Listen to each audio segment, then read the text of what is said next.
Hi viewers, welcome to ఆస్ talks. ఈరోజు మనం చర్చించే అంశము sports and games, how important they are. అంటే దానికి ఉన్న మైండ్ సెట్ ఇప్పట్లో ఎట్లాంటిది ఉంది అది డిస్కస్ చేద్దాము. దానికంటే ముందు నా పేరు డాక్టర్ సంధ్యా తివారీ, నేను పాలమూరు యూనివర్సిటీలో పనిచేస్తున్నానండి. ఇప్పుడు జనరల్గా ఈ కాంపిటేటివ్ వరల్డ్లో మనము మోస్ట్లీ చూస్తాము, ఎదిగే వయసులో కూడా అసలుకి పిల్లలకి whether girls or boys sports and games opportunities చాలా తక్కువగా ఉన్నాయి. దానికి ఒక పెద్ద కారణం ఏంటంటే ఈ కాన్సెప్ట్ స్కూల్స్ కల్చర్లో అపార్ట్మెంట్స్ని స్కూల్స్ లాగా కన్వర్ట్ చేయడం వల్ల వాళ్ళకు స్పోర్ట్స్ గ్రౌండ్స్ సరిగా ఉండవు. బట్ ఇది మనము చిన్న విషయంలాగా అనుకొని ఎంత వేలు ఫీజు ఉన్నా మనం అక్కడ పిల్లల్ని పంపిస్తున్నాము. But that is very very wrong.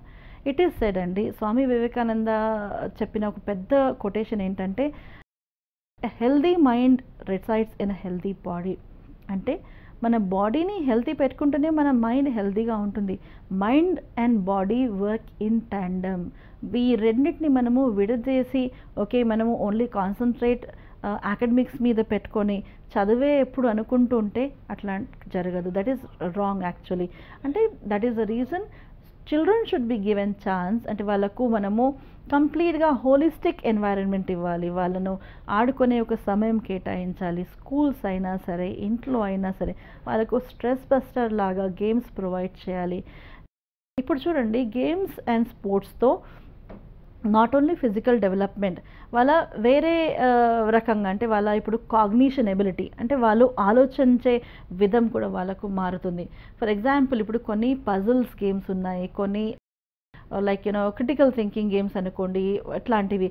So మీకు అక్యురసీ, ప్రిసిషన్ లాంటి ఆస్పెక్ట్స్ ఈ గేమ్స్ ప్లే చేయడంలో మీకు మంచిగా వస్తుంది. సో ఇంకా ఏంటంటే ఇప్పుడు like there are some Satya Nadella, very perfect example, a man who is highly successful in India right now. Okay, I mean no doubt he's right now the lead, right? So ఆయన చెప్పింది ఏంటంటే, నేను చిన్నప్పుడు క్రికెట్ ఆడేవాడిని and cricket game ఆడేటప్పుడు నాకు చాలా, అంటే నేను బుక్స్ కంటే ఎక్కువ అక్కడ నేర్చుకున్నాను. యాక్చువల్గా వాట్ ఈ సెడ్ ఈస్, నాకున్న ఇప్పుడు లీడర్షిప్స్ క్వాలిటీస్ ఏదైతే ఉన్నాయో నాకు డెవలప్ చేయడానికి క్రికెట్ చాలా ఇంపార్టెంట్ రోల్ ప్లే చేసింది. See, when a person like Satya Nadella is openly saying cricket ఆడడం వల్ల నేను నా లైఫ్లో చాలా నేర్చుకున్నాను. And no doubt there is a book also Satya Nadella is writing on the importance of playing cricket and specially sports and games like that. So అందుకే మనము sports and గేమ్స్ని just simply a kind of fun అనుకోండి, waste of time ఆలోచించి వాళ్ళ స్టూడెంట్స్ని, చిల్డ్రన్ని scope ఇవ్వకపోవడం చాలా పెద్ద తప్పు. అంటే వాళ్ళని అణిచిపెడుతున్నాము, వాళ్ళ గ్రోత్ని కంప్లీట్ కాకుండా మనము వాళ్ళని సప్రెస్ చేస్తున్నాము. వెదర్ సైక్లింగ్ అనుకోండి, స్విమ్మింగ్ అనుకోండి, football, chess, any game, indoor అయినా అవుట్డోర్ అయినా ఏ గేమ్ అయినా ప్లే చేసేటప్పుడు యాక్చువల్గా వాళ్ళకు and it's going to give them a kind of new feel, rejuvenation అంటాం మనము. అంటే ఒకలాంటి కొత్తదనం అన్నట్లు మన మైండ్ డైవర్ట్ అవుతుంది, we get freshened up as such. అందుకే sports and games play a very important role in the life of any individual, specially in the life of children. So what I feel is, CBSE అనుకోండి, ICSE సిలబస్లో యాక్చువల్గా చూస్తే అక్కడ పిల్లల psychological development అనుకోండి ఎక్కువగా diversify thinking ఎక్కువ ఉంటుంది వాళ్ళకి. ఎందుకంటే వాళ్ళ దగ్గర ప్రాజెక్ట్స్ ఉంటాయి, గేమ్స్ అండ్ స్పోర్ట్స్ ఉంటాయి, స్పోర్ట్స్ డేస్ ఉంటాయి.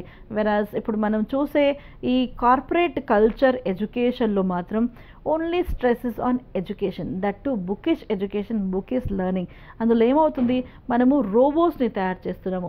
ఆ పిల్లలు అంటే మనతో మనం ఆలోచించే కెపాసిటీని వాళ్ళు పోగొట్టుకొని వాళ్ళు ఒక రోబోలాగా అవుతున్నారు, అంటే ఇన్ఫర్మేషన్ డంప్ చేస్తున్నాము. ఇన్ఫర్మేషన్ డంప్ చేయడమే ఎడ్యుకేషన్ అయితే system should become a kind of good employee. ఎందుకంటే మీరు ఎంత డేటా అయినా స్టోర్ చేసుకోవచ్చు, రిట్రీవ్ చేసుకోవచ్చు. But education is the role of education is different. ఆ రోల్ ఆఫ్ ఎడ్యుకేషన్ ఫుల్ఫిల్ కావాలంటే sports and games also play an important role. నేను చెప్పదలుచుకోవాల్సింది అది. అంటే నేనేదో corporate schools and then colleges culture blame చేస్తున్నాను అన్నట్లు కాదు. But then corporate college and then schools వాళ్ళు కూడా ఒక కొంచెం టైం అంటూ కేటాయించాలి. పిల్లల్ని వాళ్ళు అంటే బానిసలుగా తయారు చేయొద్దు.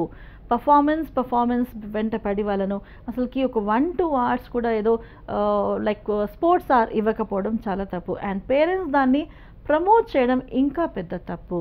So naturally here parents and the education institutions are going in the wrong direction. ఎందుకంటే ప్రెషర్ పేరెంట్స్ సైడ్ నుంచి కూడా ఉంది. పర్ఫార్మెన్స్ గురించి పేరెంట్స్ సైడ్ నుంచి లైక్ ఎక్కువ ప్రెషర్ ఉండడంతో కాలేజెస్ ఇంకా స్కూల్స్లో అథారిటీస్ టీచర్స్ ఏమనుకుంటున్నారు, ఈ 1 గంట సమయం కూడా ఎడ్యుకేషన్ మీదనే ఇన్వెస్ట్ చేస్తే మేబీ ఇంకా కొంచెం ఇంప్రూవ్మెంట్ వస్తుంది. బట్ వీళ్ళు ఇది ఆలోచించరు. ఆ 1 అవర్లో రీక్రియేషన్ కొంచెం ఫ్రెషనింగ్ అప్ అన్నట్లు మనం ఇప్పుడు చూడండి సిస్టమ్ కూడా యూస్ చేస్తున్నాము. సిస్టమ్ యూస్ చేసేటప్పుడు F5 బటన్ యూస్ చేస్తే రిఫ్రెష్ అవుతుంది. అలానే మన లైఫ్లో కూడా ఒక రిఫ్రెష్మెంట్ బటన్ అంటూ ఉండాలి, చిన్నవాళ్ళైనా పెద్దవాళ్ళైనా. సో అది స్పోర్ట్స్ అండ్ గేమ్స్ మనకు ఒక పాజిటివ్గా లైఫ్లో స్ఫూర్తిని తెస్తుంది, మన మైండ్ సెట్ని మారుస్తుంది, టీమ్ స్కిల్స్ నేర్పుతుంది. అంటే you just go for developing overall personality even because of sports and games. Sports and games are important part of education. దానిని మనము ఎక్స్ట్రా కరిక్యులర్ యాక్టివిటీస్ కింద కూడా కన్సిడర్ చేస్తాము. అంటే there are 2 things, co curricular, extra curricular. Co కరిక్యులర్లో మళ్ళీ ఎడ్యుకేషన్కి సంబంధించిన ఎక్స్టెన్షన్ యాక్టివిటీస్ వస్తాయి, బట్ దెన్ ఎక్స్ట్రా కరిక్యులర్లో ఇవి వస్తాయి. సో చిన్నప్పటి నుంచి వాళ్ళను కంప్లీట్గా అణిచిపెట్టి ఏదో రోబోలాగా తయారు చేయకుండా వాళ్ళను కొంచెం టైం ఇచ్చి సైక్లింగ్ అయినా, స్విమ్మింగ్ అయినా, or maybe music, dance, anything that the child wants వాళ్ళను పంపించడం, గేమ్స్ అండ్ స్పోర్ట్స్లో ఇన్వాల్వ్ చేయడం, ఎక్స్ట్రా కరిక్యులర్ యాక్టివిటీస్లో వాళ్ళను పెట్టడంతో మంచి రిజల్ట్ వస్తుంది. దీనికి best example is out side countries అండి. ఇప్పుడు మనము చూస్తాము బయట దేశాలు లైక్ ఇప్పుడు సింగపూర్ అనుకోండి, అక్కడ లిటరసీ రేట్ కూడా చాలా ఎక్కువ ఉంది. అక్కడ ఇండిపెండెన్స్ కూడా, అంటే వాళ్ళ లైఫ్ స్టైల్ కూడా చాలా డిఫరెంట్ ఉంది. బట్ దెన్ అక్కడ బేసిక్ రిచువలిస్టిక్ ఎడ్యుకేషన్ మీద ఏదో ABC Z వరకు వచ్చేసింది, A for apple, B for this that నేర్చుకుంటూనే ఎడ్యుకేషన్ని వాళ్ళు చేయరు. They begin in a different వే.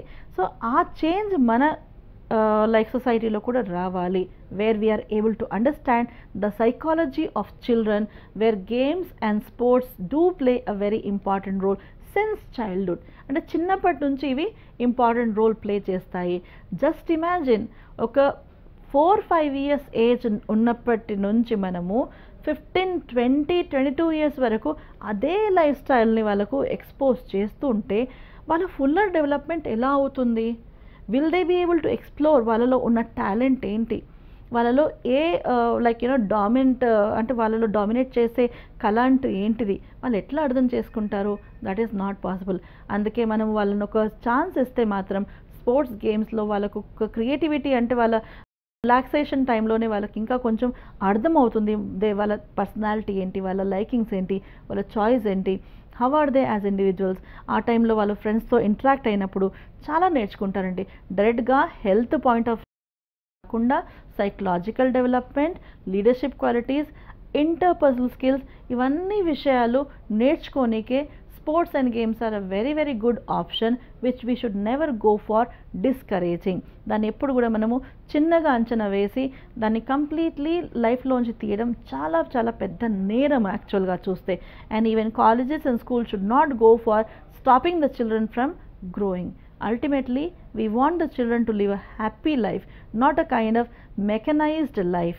మెకానికల్గా ఏదో బతుకుతున్నారు, లైఫ్లో స్టేటస్ ఉంది బట్ సాటిస్ఫాక్షన్ లేదు. అది లైఫ్ కాదు. లైఫ్లో సెలబ్రేట్ చేయడానికే మనకు ఏంటి సాధించింది ఇవన్నీ కావాలి. For that sports and games play a very very important role which we should not go for compromising on.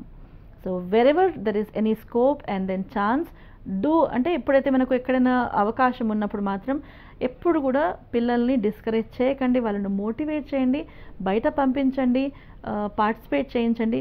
And మీరే చేంజ్ చూడండి వాళ్ళలో, అంటే వాళ్ళ ఫుల్ ఫ్లెష్ డెవలప్మెంట్లో వాళ్ళకి ఇది ఫియర్ అంటూ, ఇన్ఫీరియారిటీ కాంప్లెక్స్, ఇవన్నీ విషయాలు కూడా చాలా వరకు తగ్గిపోతాయి ఎప్పుడైతే మీరు వాళ్ళని స్పోర్ట్స్ అండ్ గేమ్స్లో పార్టిసిపేట్ చేయడానికి మోటివేట్ చేస్తారు. సో ఈరోజు మనము నేర్చుకున్నది ఇదే, sports and games play a very very important role in the life of everybody, not just children but everyone. Thank you so much.